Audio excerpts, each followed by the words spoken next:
And so when you heard T-Bone Walker, you suddenly realised this was almost a talking, singing guitar. Right. Not just ching while I sing, let the guitar sing. Right. You mentioned Charlie Christian, just there, of course, was the first great modern jazz guitarist, I suppose, really. I've also read that you were influenced, strangely enough, by a guy who was... Django Reinhardt. Exactly, European player. Yes. Gypsy player, basically. Frenchman, yeah. But, I mean, where did you hear Django Reinhardt? As I mentioned to you about going in the Army, a friend of mine went in the Army with me, but instead of him going back to the plantation as I did, he went on overseas. And he knew that I liked guitar, and he heard of the, at that time it was called the... Quintet of the Hot Club? Hot Club of France. That's right, And he picked up some records, and when he came back home, he brought them. And I've loved him forever. His fingers, they called him three-fingered lightning. It was so fast. And all kind of...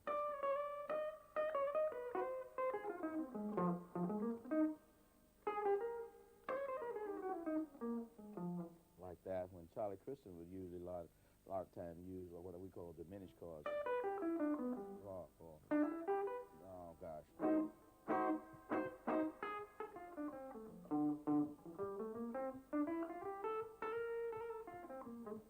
I still wind up trying to sound a little bit like Django, because that's what I was crazy. What aspect? Because of course Django wasn't a blues player, because it wasn't his culture at all. But was it that bending gypsy quality, yes, romantic? the same thing that you see. I seem to get food from that, just as I did the Blind Lemon and the Lonnie Johnson, bending up those strings, man. Something.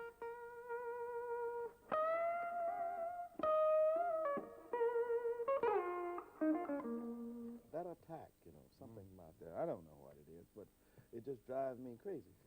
I still like it.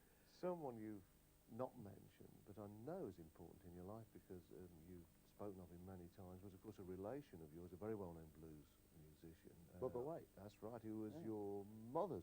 My mother's first cousin, two sisters' children. What sort of a player was he then? Sort of more of a country player, I suppose? Yeah, but he was humorous in his music. He reminded me a bit of Spike Jones, if you will. He always could be playing, you know, and he'd talk to you and tell you stories.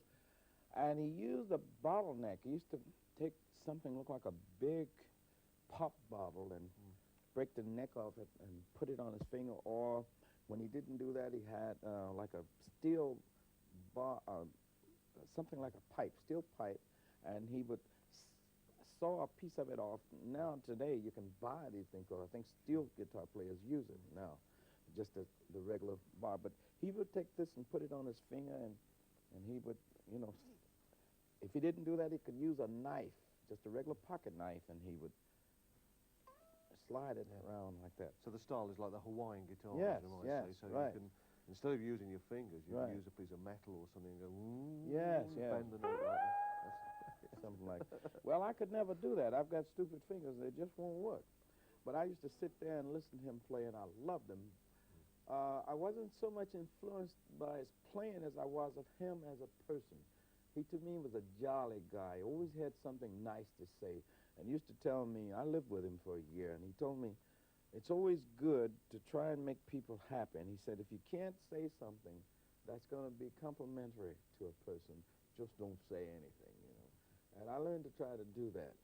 And I loved him dearly, and I learned a lot from him.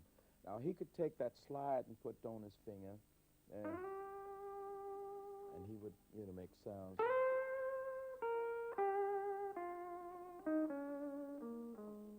Like that. And I could never do that.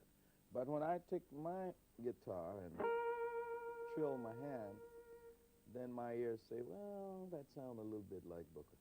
Well, I'll tell you what, we've got something for you here, because never mind what your ears say when you play. Here's Booker White on a piece of film, so let's listen to the real man, your mother's cousin, my mother's playing the cousin. blues, and let's look for that steel trill over here.